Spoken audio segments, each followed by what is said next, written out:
어떤 ETF가 한 달에 30%씩 오르면서 세금 없는 월배당을 주겠습니까? 본주 수익률의 거의 4배에 달하는 수익률을 가 낸 거예요. 확정 수익이나 다름이 없는 거니까 꼭 받아야 되는 겁니다. 반대로 절세 계좌에 담지 않아도 되는 ETF들도 있습니다. 이거 담으면 바보예요, 바보. 모든 기업들의 고민은 다음 먹거리예요. 삼성전자든 하이닉스든 큰 판이 벌어지니 에너지를 본격적으로 하겠다는 거예요. 에너지 대전환 시대에 어마어마한 기회가 생긴 거예요. 이미 속도전이 시작이 됐습니다. 고정 댓글을 참고하세요.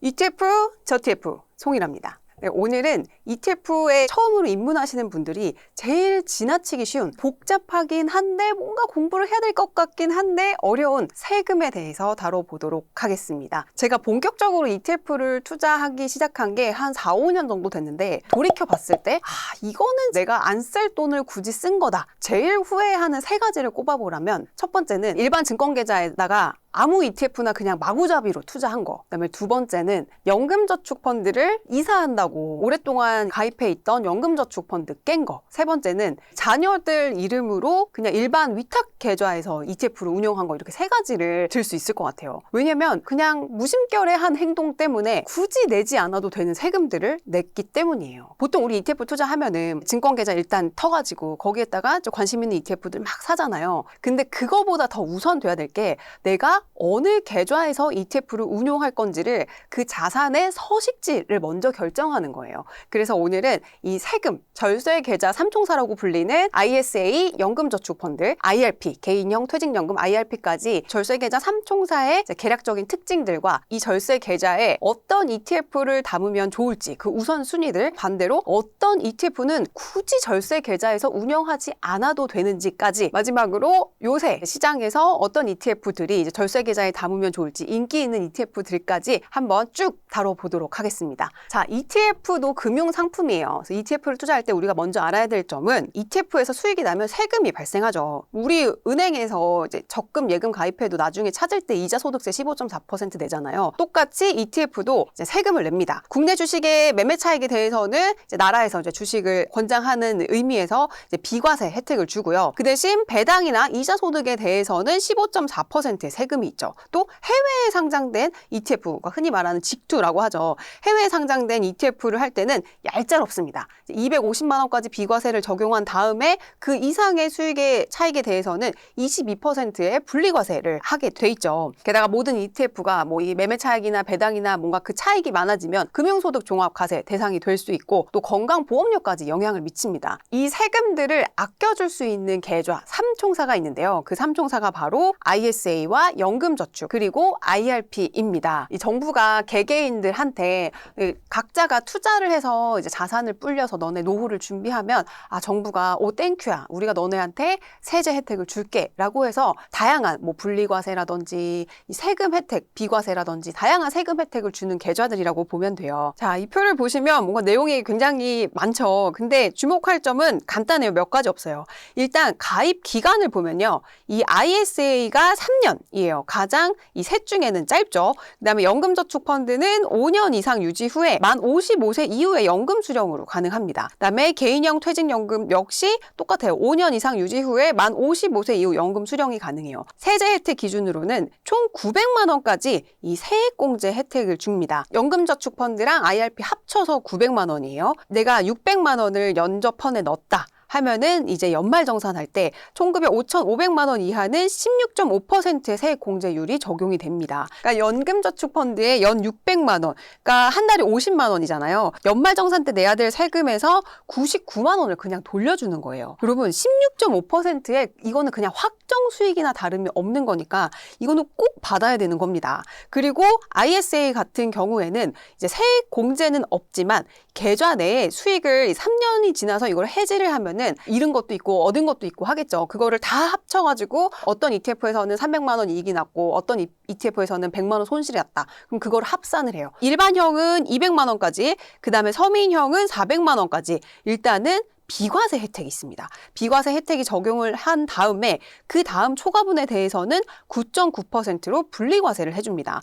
그러니까 일반 ETF에서는 배당소득세가 15.4% 떼가는데 이거는 그 저율, 세금이 더 세율이 낮죠. 그리고 분리과세를 해주기 때문에 금융소득 종합과세에서도 포함이 되지 않습니다. 여기 나와 있죠. 금융소득 종합과세 제외. 연금저축이랑 IRP도 다 금융소득 종합과세에서도 제외가 되고요. 건강보험료 산정에서도 제외가 됩니다. 그럼 우리가 사실은 큰 금액 또 금액이 커지다 보면은 제일 걱정되는 게 금융소득 종합과세랑 건강보험료란 말. 특히 은퇴하신 분들은. 근데 이 삼총사에서는 이거를 걱정을 할 필요가 없다. 이게 가장 큰 혜택이라고 보시면 될 것 같고요. 그리고 또 다른 거는 이 세 계좌 모두 계좌 내에 과세, 수익이 과세가 이연이 됩니다. 예를 들어서 보통 우리 배당을 받으면 그 배당에 대해서 원천적으로 배당소득세 15.4%가 떼고 나머지 수익금이 들어와요. 근데 이 절세 계좌들에서는 원천 징수를 하지 않습니다. 그러니까 떼가야 할 세금을 그냥 안 떼고 이 계좌에 머물게 하는 거예요. 그리고 이거를 계속 굴리다 보면 시간이 지나잖아요. 이게 복리 효과가 발생해서 이 과세 이연이라는 게 어마어마한 스노우볼을 탄생시키게 되는 거죠. 절세계사 삼총사, 금융소득 종합과세 포함 안 돼. 건강보험료 산정에 포함 안 됩니다. 그리고 과세 이연 효과 있습니다. 일부는 세액공제 효과 있고 그다음에 ISA 같은 경우는 비과세 효과까지 있습니다. 안 할 이유가 없는 거예요. 그러니까 이 무조건 절세 계좌에서 ETF를 운용하는 게 완전 망고땡이다. 그다음에 투자 가능 상품을 보시면 ISA는 예금 펀드, ETF, 주식, 채권 다양한 상품 투자 가능합니다. 그리고 연금저축 펀드에서는 이제 개인 개별 주식 종목은 안 되지만 펀드, ETF 중으로 금융 상품을 투자할 수 있고요. 그다음에 개인형 퇴직연금이 이제 퇴직금이잖아요. 제일 좀 타이트해요. 예금, 펀드, ETF, 채권 똑같이 되는데 여기서 이제 안전자산 비중을 무조건 30%가량 가지고 가야 되니까 가장 이제 타이트한 게 이 IRP다라고 보시면 될 것 같습니다. 근데 여러분, 이 절세계좌 좋은 거 다 알겠는데 막상 이제 ISA나 뭐 연저펀 계좌 개설을 하고 돈을 넣으려고 하면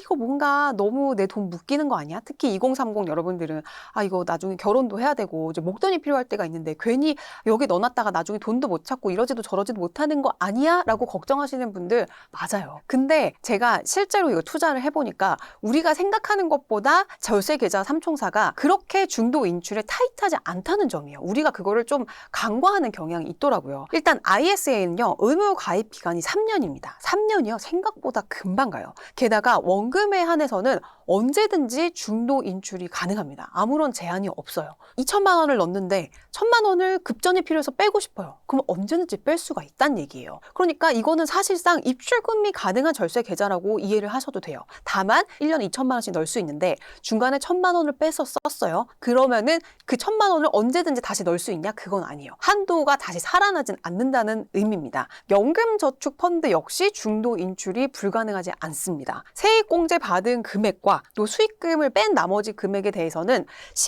16.5% 기타 소득세만 내고 언제든지 중도 인출이 가능합니다. 돈이 묶인다라는 걱정은 안 해도 되는 거예요. 그래서 제가 이사를 할 때 연금저축펀드를 해지를 하면 안 됐던 거예요. 그러니까 ISA나 연금저축펀드는 또 세액공제 받지 않은 금액에 한해서는 중도 인출이 가능하다. 이 점을 꼭 기억을 해주시면 좋을 것 같고요. IRP는 조금 중도 인출이 더 까다로워요. 그래서 이 ISA랑 연금저축펀드 한도를 먼저 채우고 그 다음에 IRP는 채우는 게 좋지 않을까라는 게 저의 개인적인 생각이에요. 그리고 어쨌든 IRP는 퇴직연금이기 때문에 뭐 중간에 저처럼 이직을 많이 하거나 하신 분들은 어쩔 수 없이 IRP 계좌가 생기기 마련이거든요. 그럼 그거대로 그냥 쭉 가지고 가시면 돼요. 추가적으로 낼 필요는 저는 일단은 ISA나 연저펀을 먼저 이제 쌓기를 좀 제 스타일이에요. 그거는 사람마다 다 성향이 다르겠죠. 그래서 운용을 하시면 좋을 것 같고 그래서 이제 주부분들 같은 경우도 이 ISA는 소득이 있어야지 만들 수 있어도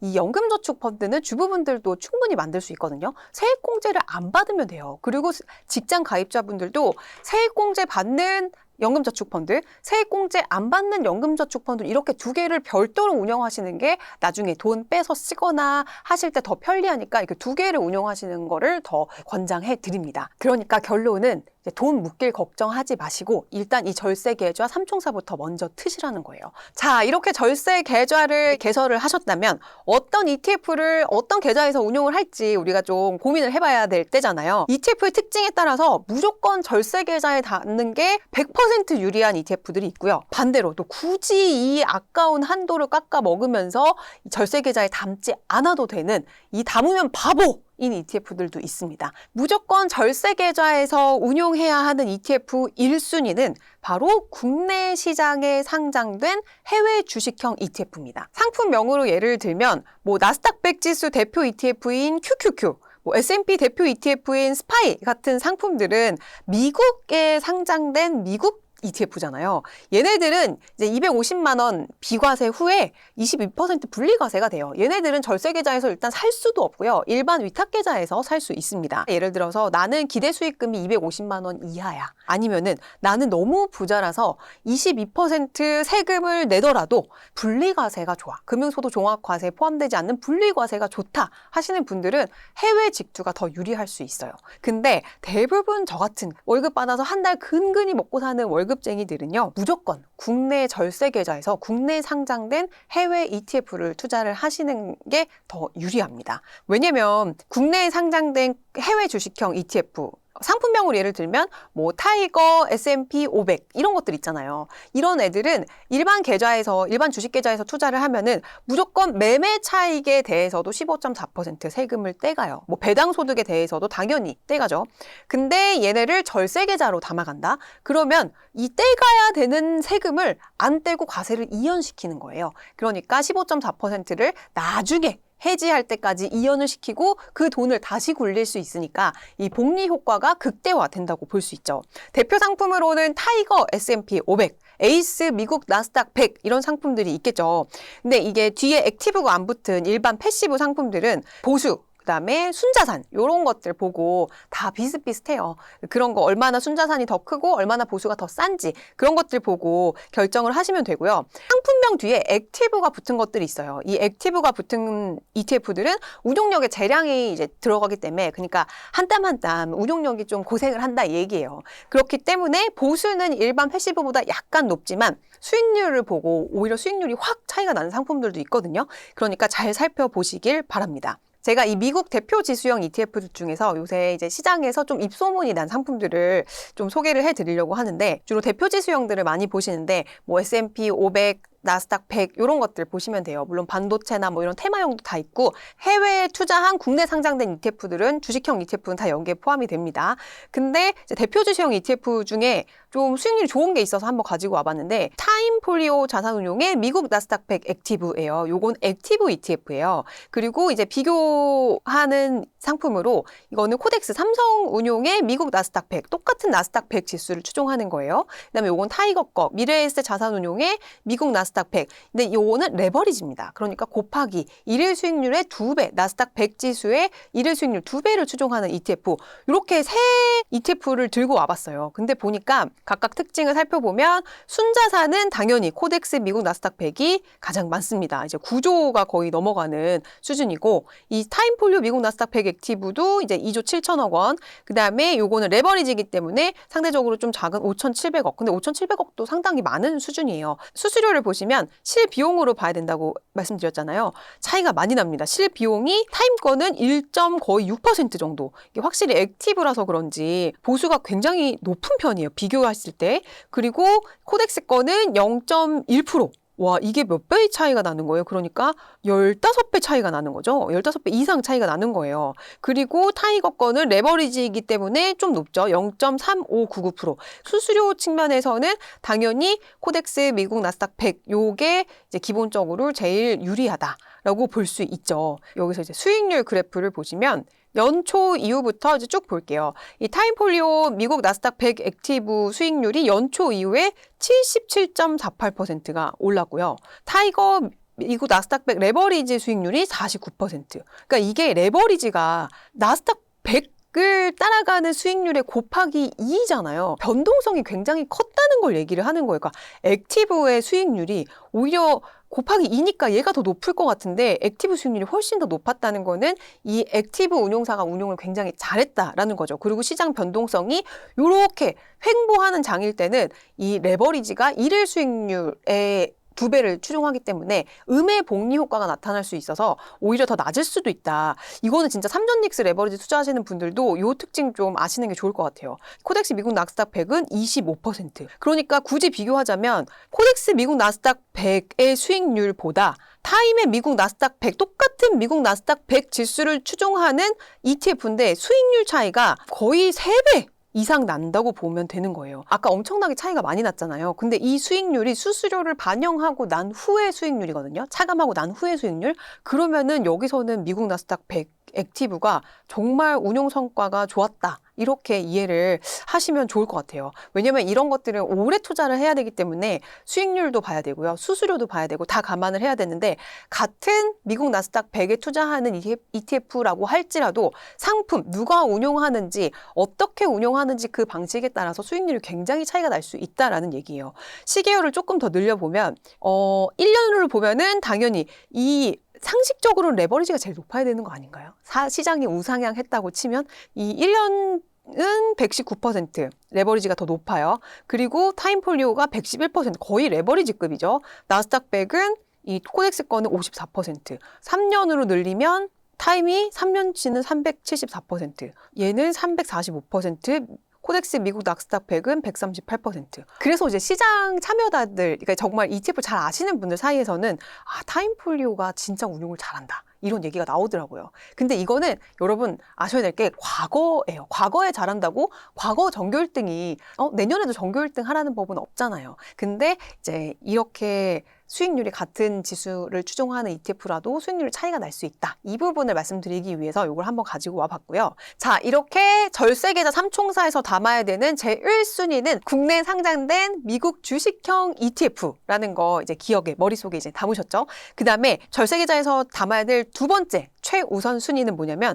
바로 국내 고배당 ETF예요. 매매 차익, 시세 차익보다는 이제 배당을 주는 거를 더 주요 목적으로 하는 이제 현금 흐름 창출을 위해서 가입하시는 그런 ETF들, 특히 국내에 상장된 이 배당 ETF들을 절세계좌에서 담으시는 거를 이제 좀 생각해 보시면 좋을 것 같습니다. 아까도 설명드렸지만 일반 위탁계좌에서 이 고배당 ETF를 투자를 하게 되면 배당을 받을 때마다 15.4%를 떼가잖아요. 근데 절세계좌에서는 과세 이연, 그 15.4%를 안 떼가기 때문에 그 과세 이연 효과가 또 이 복리 효과를 발생을 시키는 거예요.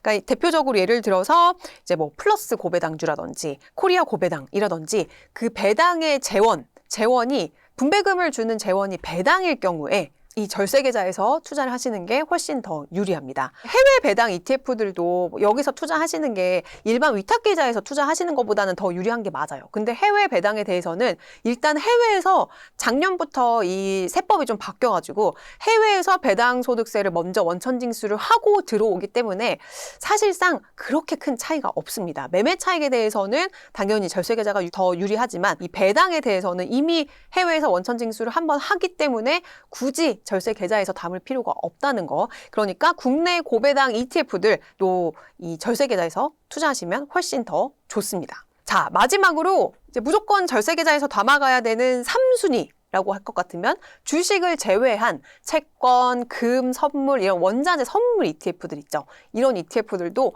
모두 다 절세계좌에서 하시는 게 유리합니다. 왜냐면 똑같아요. 원리는 똑같아요. 일반 위탁계좌에서 하게 되면은 이 채권이나 금 선물도 다 매매할 때마다 15.4%를 원천징수를 하고 이제 줍니다. 근데 절세계좌에서 할 경우에는 그거를 떼가지 않기 때문에 일단은 절세계좌에서 투자를 하는 게 유리합니다. 자, 정리를 해보면 절세계좌 3총사에 무조건 담아야 되는 이 우선순위 3가지. 첫 번째는 국내 상장 해외 주식형 ETF. 그다음에 두 번째는 국내 고배당 ETF. 그러니까 커버드 콜 같은 거 아니에요, 여러분. 배당을 자원으로 하는 이 고배당 ETF들, 뭐 금융주 이런 정말 배당 많이 주는 주식들 담고 있는 ETF들 있잖아요. 그런 ETF들을 절세계좌에서 해야 되는 2순위고, 자, 3순위는 이제 주식을 제외한 채권, 금, 선물, 원자재 선물 이런 ETF들은 무조건 절세계좌에서 담아가시기를 권해드립니다. 자, 이해되셨죠?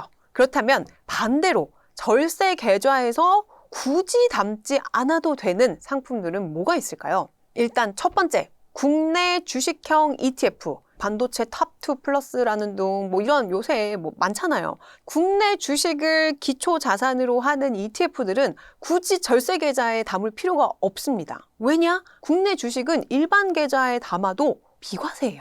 어차피 세금이 안 나오는데 왜 절세 계좌에 담아가지고 내 아까운 한도를 깎아먹느냐는 거죠. 그러니까 이 국내 반도체 ETF, 바이오 ETF, 뭐 이 대표 지수 ETF들도 굳이 국내 이 절세 계좌에서 담을 필요가 없다는 얘기입니다. 이거 담으면 바보예요, 바보. 그리고 두 번째는 아까 우리가 고배당 ETF들은 절세 계좌에 담는 게 유리하다고 했잖아요. 근데 배당 ETF 중에서 커버드 콜이라는 이름이 붙은 애들이 있어요. 이 커버드 콜 ETF는 이 분배의 재원, 그러니까 매달 들어오는 배당이라고도 하는데 원래는 원칙적으로는 분배금이에요. 이 분배금의 재원이 그 주식에서 주는 정말 배당이 아니고 커버드 콜은 옵션 프리미엄으로 주잖아요. 그러니까 배당을 자원으로 하는 게 아니고 옵션 프리미엄을 재원으로 분배를 나눠주는 이 배당을 주는 ETF들은 옵션 프리미엄도 비과세예요. 그렇기 때문에 이 친구들도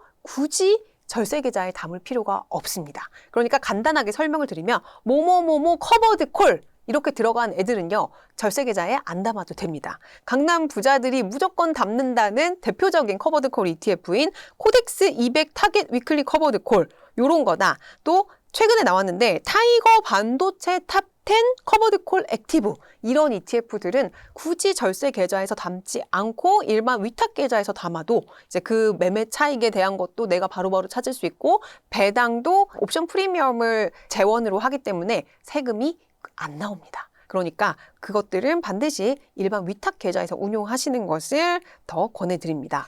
여기 보면은 이게 4월 달에, 올해 4월 달에 상장이 됐으니까 이제 막 2달 된 ETF예요. 타이거 반도체 탑 10 커버드 콜 액티브 ETF인데 이게 요새 인기가 엄청 많더라고요. 순자산이 벌써 2달 이제 막 지났는데 1조 원 가까이 모았습니다. 1개월 수익률 30.32%고, 자, 주요 구성 종목을 보면은 이 역시 SK 하이닉스랑 삼성전자 합쳐서 거의 40% 이상이 되고요. 그 다음에 타이거 반도체 탑10 ETF를 10% 또 넣고 있어요. 그리고 SK 스퀘어 선물, 삼성전기, SK 하이닉스 선물, 요즘 잘 나가는 친구들은 여기 다 담고 있죠. 이 ETF는 반도체 커버드 콜 ETF인데 액티브 형식으로 운용을 하고 있어서 이 운용력의 재량에 따라서 구성 종목을 굉장히 수시로 변경을 할 수 있는 그런 ETF라고 보시면 돼요. 총 보수도 액티브 ETF 치고는 0.45%, 그렇게 높지 않은 수준이고요. 여기서 제가 이제 강조하고 싶은 거는 이 분배금 지급 현황이에요. 아직 2달밖에 안 됐기 때문에 2번 이제 분배금 지급했는데